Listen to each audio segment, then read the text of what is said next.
ரொம்ப முக்கியம்னு நிறைய வெளிநாடுகள்ல நம்ம பார்த்திருப்போம். பட் ஆனா கடந்த 5 ஆண்டுகள்ல படிப்பு மட்டும் முக்கியம் கிடையாது, விளையாட்டும் முக்கியம். நீ அதுல இருந்தா கூட பொழைச்சிக்கலாம், நம்ம கண்டிப்பா முன்னுக்கு வந்துடலாம் அப்படிங்கிற ஒரு மைண்ட் செட் நிறைய பேரண்ட்ஸ்க்கு வருதுன்னா அதுல கண்டிப்பா நம்மளுடைய டிசிஎம்க்கு ஒரு பெரிய பங்கு இருக்கு.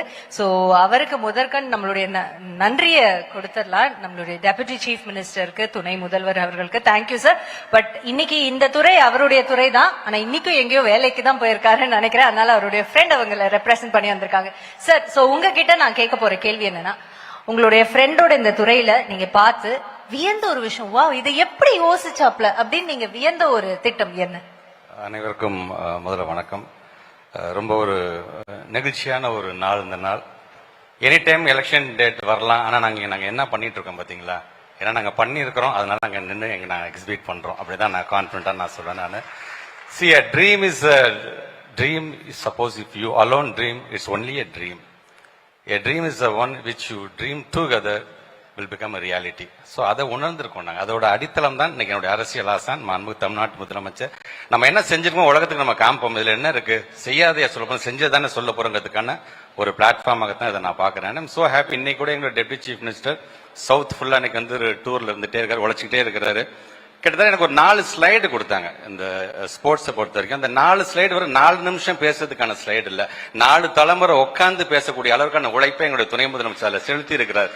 உதாரணத்திற்கு கிட்டத்தட்ட இந்த எங்களுடைய டிபார்ட்மெண்ட் ஐ மீன் ஸ்போர்ட்ஸ்க்கு கிட்டத்தட்ட ஒரு 2268.69 கோடி ரூபாய் கிட்டத்தட்ட கடந்த ஆட்சியை பாத்தீங்கன்னா 3 மடங்கு அதிகமாக கொடுத்திருக்கோம். சும்மா கேட்டோம்னா ஹானரபிள் சீஃப் மினிஸ்டர் பணத்தை ஒதுக்க மாட்டாங்க, நீங்க ப்ரூவ் பண்ணி காமிச்சீங்கன்னா உங்களுக்கு ஒதுக்கலாம். சோ இது இவ்வளவு காலத்துல வரலாற்றுல கேலோ இந்தியால லிஸ்ட்லயே வராத தமிழ்நாடு இன்னைக்கு 2வது இடத்துல மெடல் அடிச்சிருக்க லிஸ்ட்ல வந்திருக்குன்னா நாங்க பெர்ஃபார்ம் பண்றோம், எங்களுக்கு பணத்தை கொடுங்க அப்படின்னு சொல்லக்கூடிய முதலமைச்சர்.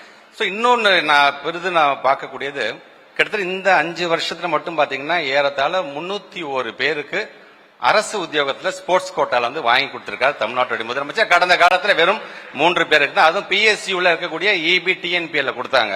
ஆனா இந்த 301 பேரும் பாத்தீங்கன்னா எங்களோட ஸ்கூல் எஜுகேஷன் டிபார்ட்மெண்ட்ல எங்களுக்கு கொடுத்ததாக இருந்தாலும் சரி, ரெவன்யூ டிபார்ட்மெண்ட்ல RI லெவலுக்கு கொடுக்கக்கூடிய போஸ்டிங்கா இருந்தாலும் சரி, கமர்ஷியல் சார்ந்து வரும்போது சப் ரிஜிஸ்டர் லெவல்ல கொடுக்கறதாக இருந்தாலும் சரி, இதுல இன்னும் நான் பெருமையாக பார்க்கக்கூடியது 301 பேர்ல 70 பேர் பாரா அத்லெட்டிக்ஸ்க்கான அந்த நியமனம் வழங்கப்பட்டிருக்கிறது நமக்கான மிகப்பெரிய ஒரு பெருமை.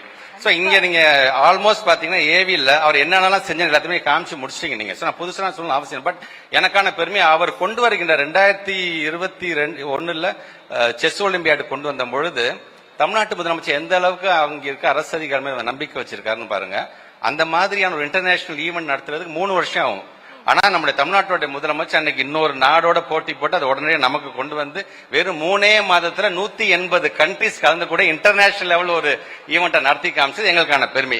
நீங்க இதை காமிச்ச ஒவ்வொரு ஈவெண்ட்டை பத்தி நீங்க சொன்னாலும் ஒவ்வொன்றுக்கும் எங்களால் ஒரு ஹிஸ்டரி சொல்ல முடியும். அதுக்கு குறிப்பாக ஹாக்கி விளையாட்டு போட்டி சார்ந்து எடுத்தீங்கன்னா 17 வருஷம் கலைஞர் காலத்துக்கு பிறகு 17 வருஷம் கழிச்சு நடத்தக்கூடிய ஒரு நிகழ்ச்சியாக இருந்தாலும் சரி, ஸ்குவாஷ் வேர்ல்டு கப் பேசுறோம் பாத்தீங்களா, அந்த ஸ்குவாஷ்க்கான பெடரேஷனுக்கான ஆபீஸ் எங்க இருக்குன்னா நம்முடைய தமிழ்நாட்டுல நேரு பார்க்ல தான் இருக்குது அப்படிங்கிறது நமக்கான பெருமை.